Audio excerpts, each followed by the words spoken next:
караштуу Түгөлбай Сыдыкбеков атындагы орто мектебинде жалпысынан 531 окуучу билим алууда. Алардын ичинен 240 башталгыч класстын окуучулары болуп саналат.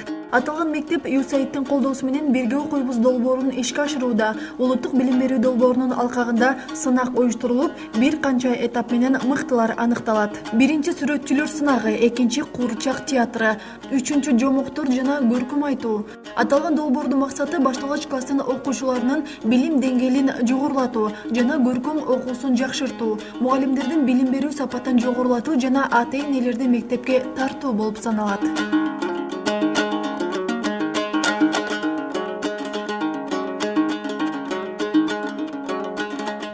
Чоң эне, биз баарыбыз чогуу келдик. Бүгүн сиз кызыктуу жомок окуп бересизби? Ооба балдарым.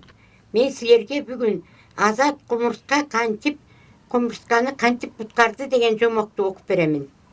Бир жылдарда жайкасын жамгыр, кышкысын кар жаабай, тоолордо мөңгүлөр ээрип, чөчтөрдөн булактар соолуп, тала түздү кургакчылык каптаптыр. Жерден жик чыгып, эгин өспөй, жерге нан жок, нан табылбай, ачарчылык болуптур. Ошол эл ичинде Азат деген бир баатыр, бир аябай баатыр бала бар экен. Бир күнү ал талаада иштеп жүргөн атасына жардамга баратып, жолдон бир чака бал таап алыптыр. Аны көтөрүп үйүнө баратса бир аюу кумурсканын уюгун чачып, ач айкырыкты салып жатыптыр. Уюгун коргой албай, айласы кеткен кумурска Азаттан минтип, чыйылдап жардам сурады. О, боорукер Азат, бизди таш бор аюунун каарынан куткарып алчы.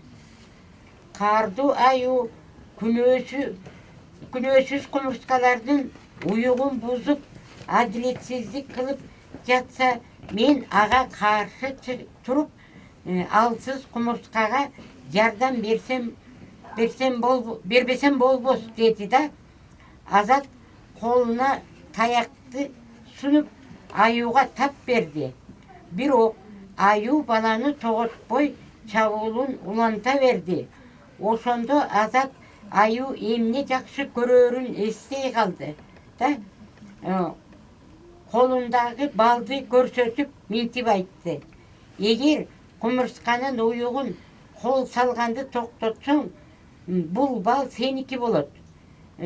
Балды көргөндө аюу сүйүнүп кетти. Ал кумурсканын уюгун таштап, Азаттын колундагы балды алып токойго жөнөдү.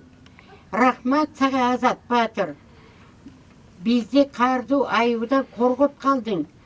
Калганың үчүн бул кырмандагы данды бүт бойдон сага бердик, деди кумурсканын падышасы. Ага дан толгон кырманды көрсөтүп. Ошентип боорукер Азат кумурсканын каардуу аюудан куткарып, кырман толо данга ээ болду. Ал өз ата энеси гана эмес, бүт айылды атарчылыктан сактап калды. Жомок эмне жөнүндө экен балдарым? Чоң эне, боорукер Азат кайрымдуу кумурска ташбор аюу жөнүндө жомок экен. Кумурска кандай кайрымдуулук кылат экен балам? Аюу кумурскалардын уясын бузуп жатканда Азат келип кумурскаларды куткарып калбадыбы? А кумурска болсо айылдын элдерин даны менен ачкачылыктан куткарып калды. Ушул боорукерлик болот. Балдарым, ачкачылык дегенди бул жомокту айтып атасың, түшүнөсүңөрбү? Жок, чоң ата, биз ачкачылык деген сөздү түшүнө алган жокпуз. Сиз айтып бериңизчи. Балдарым, ачкачылык дегенди түшүндүрүп берейин. Күн жаабаса, жер кургак болсо, кар жаабаса, жер эгин чыкпайт, чөп чыкпайт, дан жок, эл ачкачылык деген ошо болот. Мен да ошол ачкачылыкты көргөм балам. Чоң ата, мен азыр бул жомокто жик деген сөздү уктум. А бул эмне деген сөздү билдирет? Ал деген жер күн жаабай кургакчылык болгондо жер Қатыған ben жарылып кетет. Жарылғанда қылтыйып қана чөп тұрат, басқа шықпайды. Ошоны жик деп айтылат. Азыркы жомокто уюк деген сөз бар экен. Муну түшүнө алдыңарбы балдарым? Ооба чоң ата чоң эне. Ал кумурскалардын үйү. Эми балдарым, азыркы жомокто Азаттын боорукерлигин окудук. Эми силер дагы жеке жан жаныбарларга, элге баарына кайрымдуу, боорукер, эмгекчилик болгула. Ооба чоң эне чоң ата. Биз эми Азаттай боорукер, кайрымдуу болгубуз келет. Биз мындан кийин кайрымдуу боорукер балдардан болобуз. Силерге чоң рахмат. Бизге жакшы жомок окуп бердиңиздер. Мындан да кызыктуу жомок окуп берем, балдарым? Макул чоң ата.